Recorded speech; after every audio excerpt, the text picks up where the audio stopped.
Hi, South Texas. It's great to be with you. This is actually my first quarterly update video to the organization, and I'm excited to give it to you as your medical center director. We are in the third quarter, starting April 1st of 2019. So I'll be giving you a couple updates, both of some things that are happening at the national level, some activities at the local level, and I also am going to be talking about my 180-day plan. I know a number of you were involved in my transition briefings as I came into the organization, and I told you that I would be developing a plan, and then I would be sharing that plan with you all and a number of other stakeholders. I am going to be providing that update to you. It's going to be in a separate video, so if you'd like to see that detailed 180-day plan, I'll just ask that you click the subsequent link that you'll receive with this video, and I'll have a chance to give you much more detail on that 180-day plan. I can tell you overall my transition into the organization has been a great one. I've enjoyed interacting with the staff and the leadership in the organization, and you all have a lot to be proud of, and I'm excited to be here. So let's take a step back and talk about some things that are happening in VA at the national level. Many of you know VA did issue its Best Place to Work survey. This is a survey that goes out to all VHA, VBA, National Cemetery Administration, also known as NCA, and all of our staff respond to a series of questions about their perceptions of their workplace. We had very positive results. The South Texas, some of that may have been due to the fact that I did stoke a little bit of competition prior to leaving Central Texas to see which organization was going to have the best response rate. And I'm proud to announce, since I'm on the winning team, that South Texas did come in #1 in the VISN in both participation in the Best Place to Work survey and our responses across the organization. As a result of that, we do want to show our appreciation for the level of participation from our staff. So you may have seen some emails from Public Affairs advertising some employee events that we're going to be having at all VA staff locations, and really would encourage you to participate in those. If you haven't seen those dates, please talk to your supervisor. I'm sure they can tell you when we're going to be having those at your respective campus. I also wanted to share with you that South Texas was designated at the national level as a pilot facility for our high reliability organization journey. This is something I'm very excited about. You're going to be hearing both myself, our Chief of Staff, our nurse executive, and our ACOS for Quality Safety Value really start to message throughout the organization.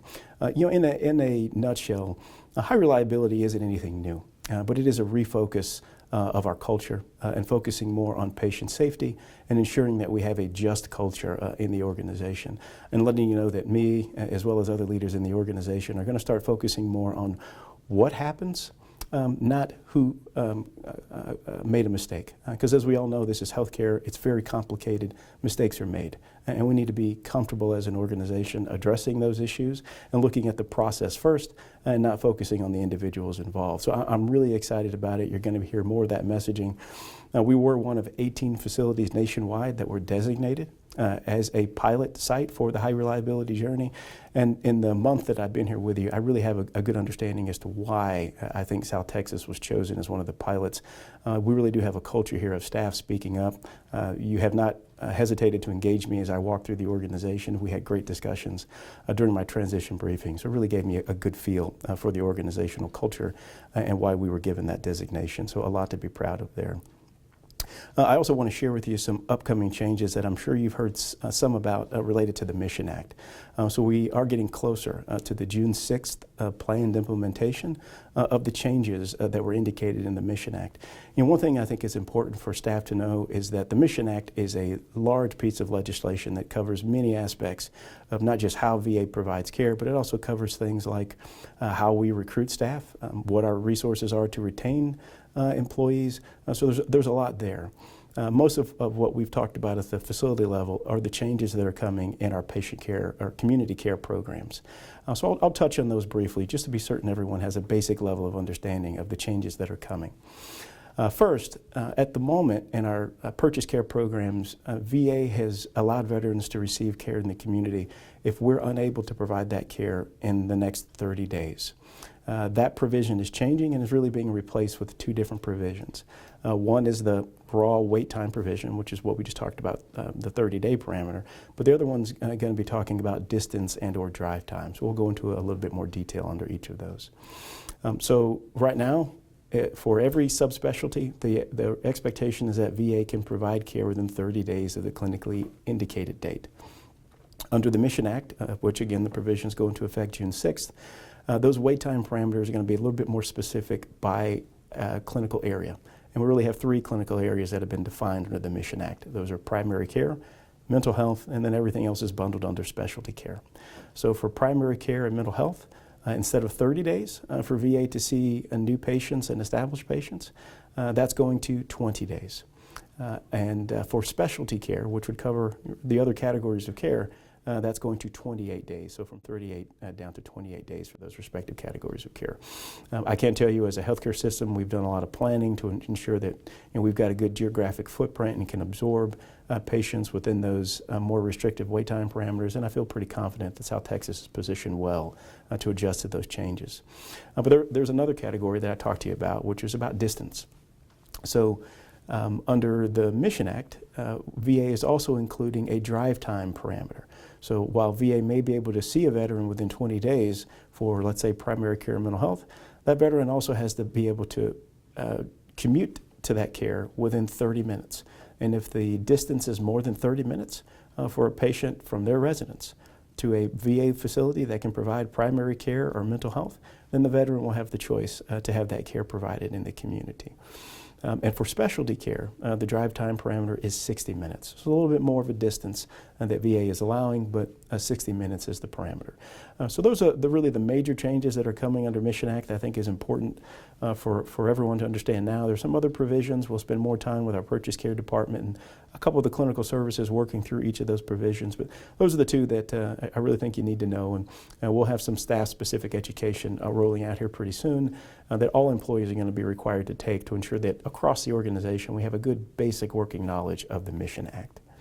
We are actually having our very first telephone town hall with veterans who have received care from us in the community. And that telephone town hall is planned for April 30th.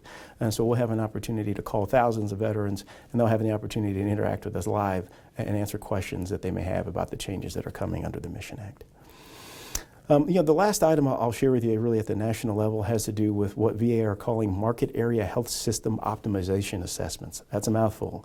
But this was another provision of the Mission Act that really required VA to take a look at our national infrastructure to ensure that we were utilizing our facilities appropriately and that we have strong and robust strategic plans for our healthcare systems moving forward. We have received a lot of data from the contractor that's helping VA do these assessments, and we are actually scheduled to have a site visit. That visit will occur April 30th and May 1st. And we'll have an opportunity to interact with them on their data that they provided about our healthcare system and our market and give them our input as to where we think we need to go as a healthcare system to meet the needs of veterans here in South Texas, where we do have one of the fastest growing veteran populations. So more to come on that, and we'll keep you in the loop as we know more. So now we'll talk a little bit more about some activities at the local level. I'll tell you, my first week here was an exciting one. That week ended with a call notifying myself and our nurse executive that we had been a Pathways designated facility. This is an amazing achievement, really driven largely by our nursing staff, but isn't really an organizational designation that talks about our commitment to self-governance and other high-level and high-performing functions in our clinical areas and specifically in nursing service.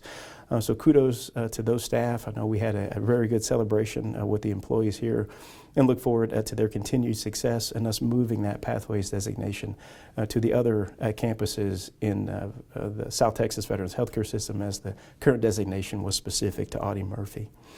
We also had a really nice visit with first-term Congressman Chip Roy. Congressman Roy covers District 21, which includes our Kerrville campus. So he and I had the opportunity to go to Kerrville. His first day there was my first day there. Had a good tour of the facility, excellent interaction with the staff, had a chance to talk with a number of World War II veterans in our CLC, and I was just really proud of not just the environment of care, but the provision of care at that campus. So a lot to be proud of there. Something else upcoming is a media roundtable. So we will be opening our doors to local media. That will happen on April 9th, and we'll be sharing with them some of the amazing things that are happening in this healthcare system and in the Veterans Health Administration as a whole. Again, as I did mention, I'm going to be going into much more detail on my 180-day plan. If you'd like to watch that video, I'd encourage you to click the link that's associated with this video. Thank you.